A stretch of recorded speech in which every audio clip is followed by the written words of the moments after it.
Hey y'all, how's it going? Kind of a trippy day today, and a lot of interesting emotions and weird things happen today, which are cool. I love weird days. But anyway, I'm gonna hang out with my emotional support plant here. This is an Iranian pure indica hash plant, our favorite plant for our indica drops, our jade nectar indica drops. So anyway, big love to the folks from Iran, whoever created these genetics. This is a masterpiece plant. We've been working with this for a few years now, and it's top notch, absolute masterpiece. So anyway, thank you. And I'm gonna hang out with it, get a little love, and then reflect on some of the kind of surreal, weird stuff that happened today. So anyway, I'm gonna click on something. So anyway, I'll break it down real quick. Today, all of a sudden, I was notified that there's going to be a radio show, public community radio show today with Origins Council was going to be the guest. And as some of you know, I kind of have this kerfuffle, little dust up with Origins Council because we introduced this direct to patient shipping, medical patient shipping bill that we thought was really cool and would actually like start cracking the matrix for the small farmers and let the small farmers actually start shipping direct with medical patients and eventually to customers, and just really free the farmer, because the small craft farmer is always trying, like everyone's trying to, I've been saying now, like pimp the small farmer. Like everyone wants a slice of the small farmer, and everyone's trying to keep the small farmers under their thumb, like distributors and retailers. Even the trade groups want their, you know, their membership dues and such like that. So we were, instead of just sitting on the sidelines complaining about what a disaster the cannabis industry is here in California. Anyway, I'm one of these people who's like, I'm not a victim. I don't boo-hoo and pity party. I try and solve the problem. So just said, screw it. I've never done anything really super political before. So, but hey, fuck it. What's worst can happen? We'll just try and write a bill, change the laws in California.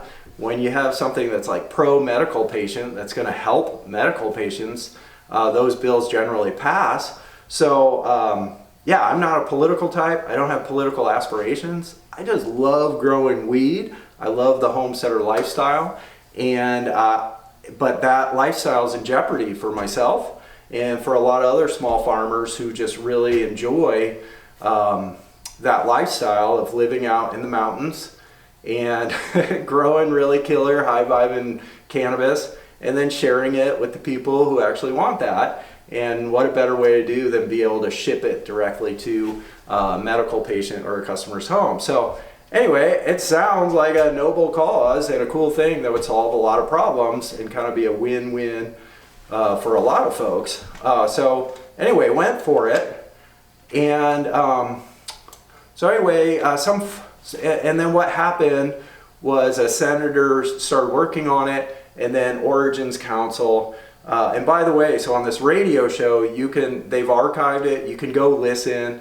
It wasn't the best, for myself, the best performance of all time. I was on my cell phone, and the phone kept hanging up on me, and I couldn't really hear what was going on, so it was all kind of a blur and a bit of chaos.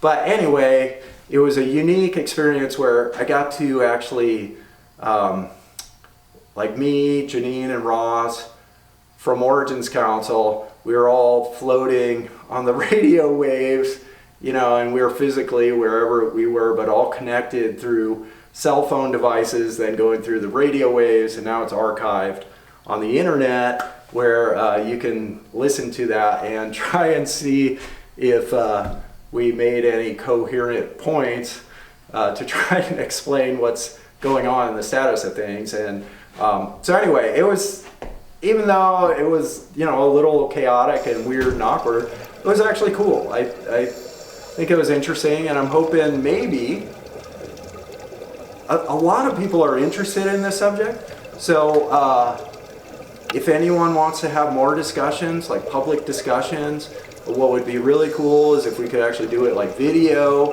or even in person and actually just discuss some of the issues and come up and try and brainstorm, some solutions, like how the small farmer can continue to survive in this like corporate consolidated world we're living in now, while also helping the medical patients, putting the medical patient first.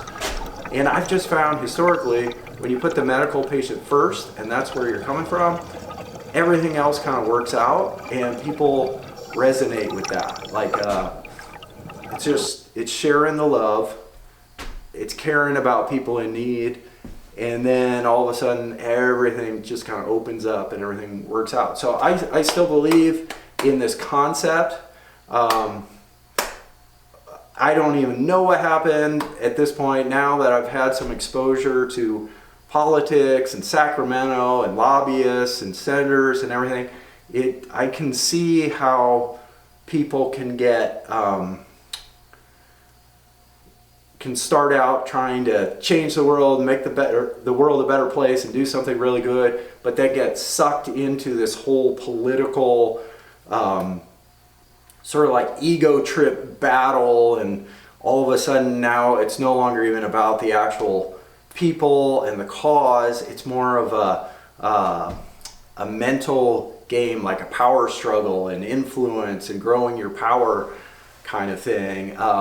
And I can see how some folks could really get into that. Like, it's a big game, but unfortunately, if it becomes all about winning and the politics and power and control, that actually ends up voiding out the actual humans in society who actually, their fates are being determined by the laws that are being negotiated and passed. Like, the citizens' fates are actually being negotiated up on the 15th floor of the Capitol, with people sipping cappuccinos, negotiating people's fates. It's a very weird dynamic, and it's a very weird club of people that's kind of a special, interesting type of person who really gets into that. I do not personally enjoy that,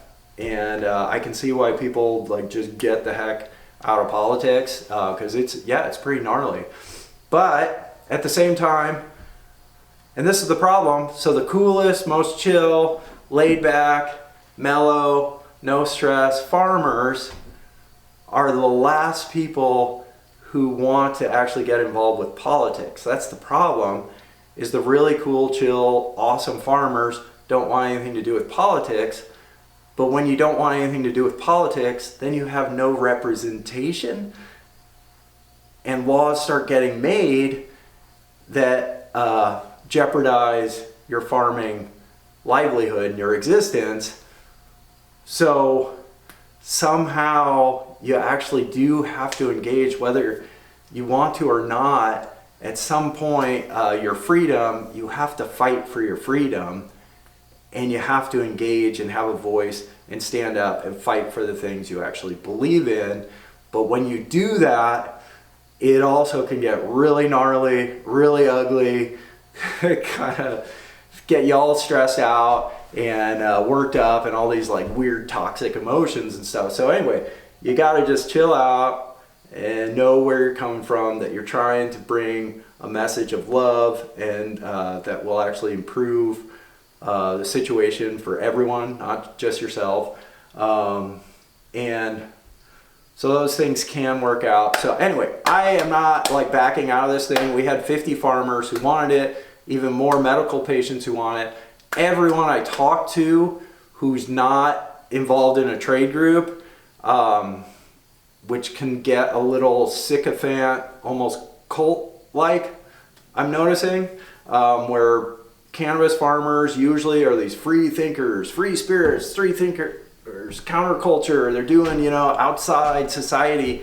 And that's usually what's so cool about cannabis farmers. But lately, just noticing a lot more like tribalism and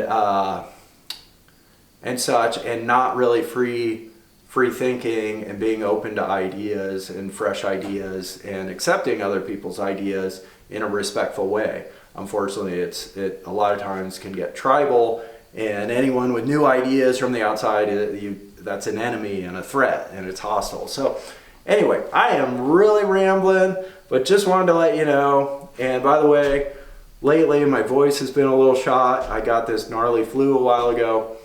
But anyway, getting over it. But anyway, heads up, it's a gnarly flu. See? But anyway, all good. Just kind of rambling. Just wanted to, I guess, just communicate that things are still going along. Things have been weird. But yeah, if you guys, the folks who still want to do this direct to patient shipping, and maybe even get your micro business license, which would be awesome.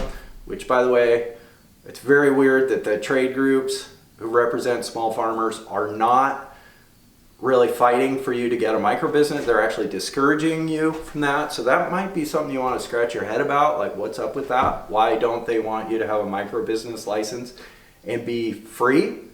Because once you have a micro business license and you can do retail and ship, you are free.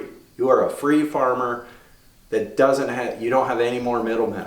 So anyway, I just find it a little odd that the trade groups are not promoting that. And I'm a little concerned that they may actually want to keep the farmers under their thumb and not really want the farmers to be totally free. But that's another topic. Anyway, that was a ramble. So we'll keep working on it, and you know what we may end up doing, because now folks have gotten so divided and polarized over this. Maybe what we'll do is we'll just do a pilot program. So 50 farmers who really want to do this, sign up. We'll do a pilot program, and all the folks who thought it was a bad idea and don't want anything to do with it, they can just watch us do it. We'll show them how it's done. And who knows, maybe you'll want to end up doing it, or maybe you'll just say, no, I want to have middlemen the rest of my existence, and I want to pay distributors and event organizers and all these third parties so I can sell my weed. Yeah. So anyway, the free thinkers and the folks who are on the adventure of being a free farmer, maybe we'll do a pilot program with you guys and just show folks how it can be done. That could be cool. Anyway, see y'all.